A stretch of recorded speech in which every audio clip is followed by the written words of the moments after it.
Bienvenue sur LEH TV pour notre nouvelle émission, les experts de l'international. Aujourd'hui, nous allons voir comment être bien accompagné pour aller sur l'international et développer son business import-export. Aujourd'hui, nous accueillons sur le plateau Anne, Chloé et Anne-Charlotte. Bonjour à vous trois. Bonjour. Bonjour. Alors Anne, on va commencer par vous. Est-ce que vous pouvez nous dire un petit peu l'importance du réseau, d'un réseau? Tout à fait. Donc, je vais vous parler de l'APEX, puisque je suis administrateur de l'APEX. L'APEX existe depuis quasiment 50 ans. C'est le club export de la région PACA, avec à peu près 150 membres, 35 activités dans l'année, très riche. C'est le carrefour, je dirais, des exportateurs, les chefs d'entreprise, se retrouvent dans des moments conviviaux, des moments aussi sérieux, où ils sont là pour être formés à des pratiques du commerce international. C'est un endroit où ils peuvent échanger les bonnes pratiques, les expériences, les challenges, les erreurs qu'ils ont commises pour éviter de les commettre à nouveau. Enfin, voilà, c'est cet échange d'expériences qui est extrêmement porteur, bénéfique pour tout le monde. Et le réseau est quelque chose évidemment très important dans le business en général, oui. Sur l'international encore plus. Ouais. Moi je suis administrateur de l'APEX en tant que conseiller du commerce extérieur de la France, qui est aussi un réseau mondial très important. Et votre structure professionnelle aussi. Tout à fait. EOC International, basé à Marseille, que j'ai créé il y a 23 ans, qui est une société privée d'accompagnement à l'international. Et qui est membre de l'OSCI, du réseau OSCI, qui est la fédération qui rassemble les entreprises. Et qui a été accompagnée par Rising Sud aussi un jour ou pas? Qui a été mon entreprise. On était partenaire sur un certain nombre de missions, complètement. Tout à fait. Le réseau des réseaux. Le réseau des réseaux. Justement, merci Anne pour cette entrée en matière. Chloé, est-ce que vous pouvez nous parler justement de ce réseau de l'OSCI?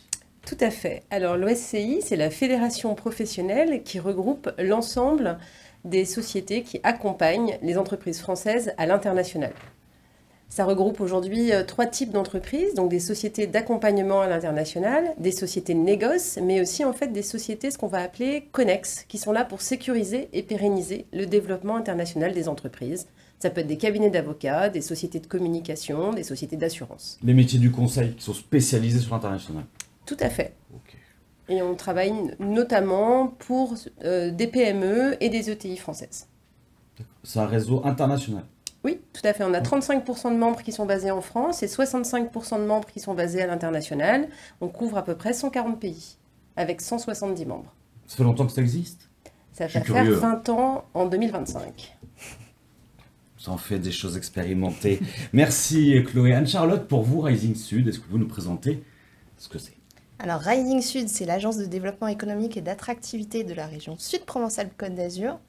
En 3 mots, on a 3 grandes missions, à la fois accompagner les entreprises au travers des dispositifs et notamment des missions à l'international, mais aussi attirer des investisseurs sur le territoire et des talents. Et enfin, on travaille également tout ce qui est en lien avec le développement économique et l'image du développement économique de la région Sud Provence-Alpes-Côte d'Azur.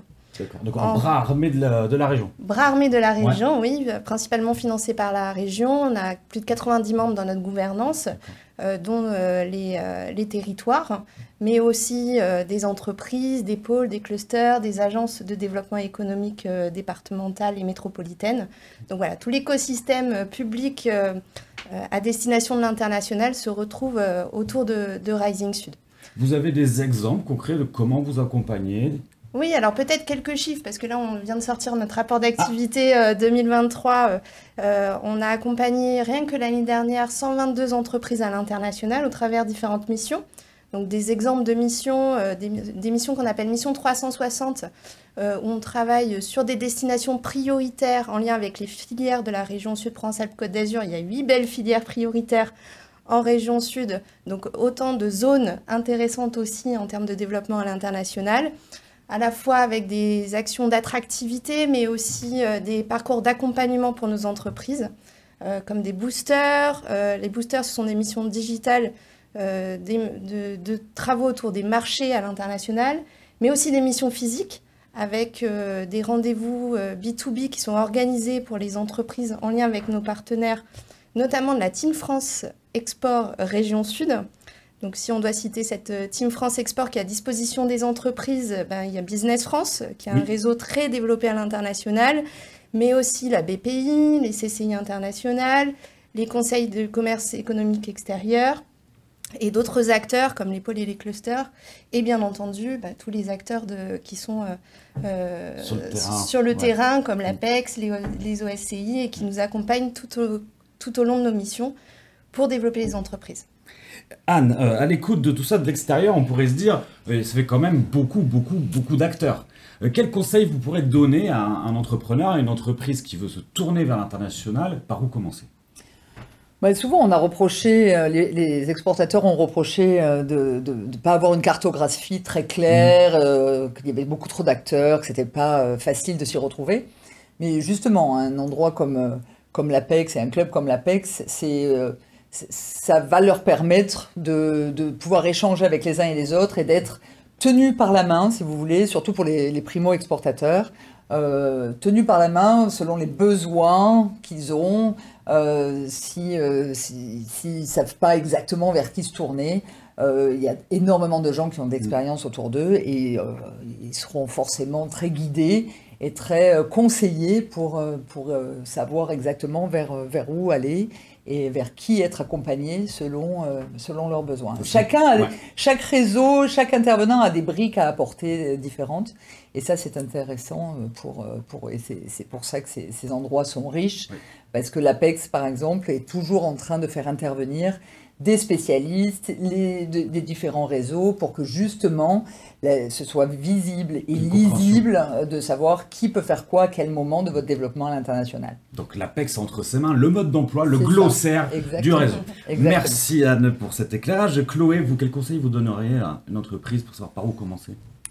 Par où commencer? Surtout, je lui conseillerais d'être bien accompagné, oui. Que ce soit par des entités publiques ou par des entités privées. Oui. En fait, c'est vraiment important d'être bien accompagné parce que l'international, ça prend du temps, ça prend de l'argent, ça prend des ressources humaines.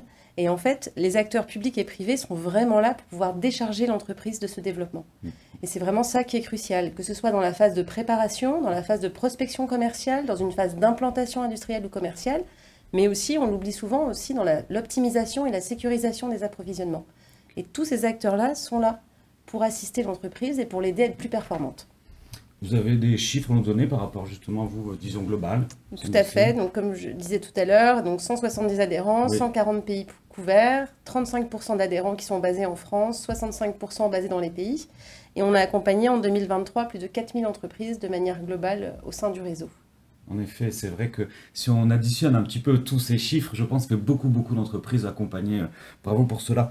Pour vous, Anne-Charlotte, quel conseil vous donnerez justement? La même chose, ouais. Clairement aux entreprises, à la fois ne pas hésiter à taper à la porte des guichets, et notamment de Rising Sud, pour pouvoir travailler sa stratégie, travailler aussi ses destinations, avant même de partir sur une action à l'international. Mais après, en effet, il faut aller sur le terrain. La région Sud déploie des programmes pour accompagner les entreprises, pour aller sur le terrain. Et ça, il faut garder ce contact à l'international pour pouvoir y développer son business. Et il faut pouvoir y retourner aussi. Il faut vraiment avoir une vision long terme sur la stratégie de l'export. Et comme on l'a dit, à la fois en montant des rendez-vous business, mais aussi en portant tout l'écosystème du développement économique régional en lien avec les acteurs publics et privés qui sont là pour vous aider. On entend, et c'est vrai qu'on évoquait tout à l'heure en off, Chloé, cet aspect de segmenter. On ne va pas forcément pareil vers l'Asie que vers les États-Unis ou sur le secteur d'activité de l'entreprise, etc. D'où être bien accompagné dès le départ et tout le long, on l'a entendu.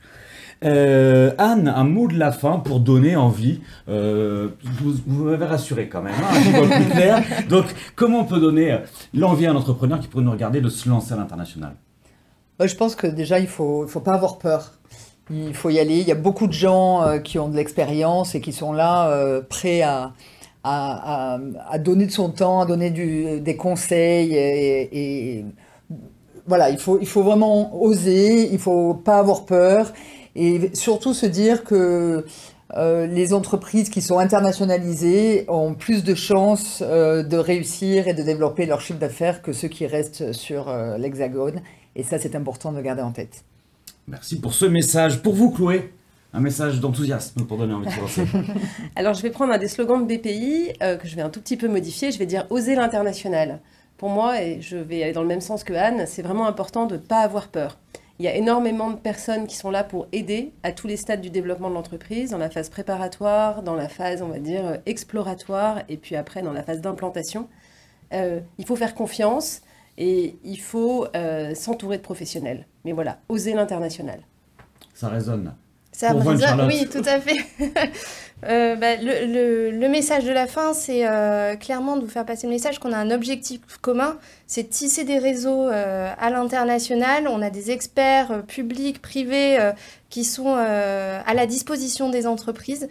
Donc n'hésitez franchement pas à vous adresser à nous pour pouvoir vous guider au mieux et optimiser votre expérience sur l'internationalisation. Merci pour ces mots et cet enthousiasme de fin, mesdames. Effectivement, on sent un réseau structuré, en fait, quand même, professionnel et bienveillant. En tout cas, c'est ce que ça donne, cet esprit. Vous l'aurez compris, l'APEC sera votre première porte d'entrée vers l'international.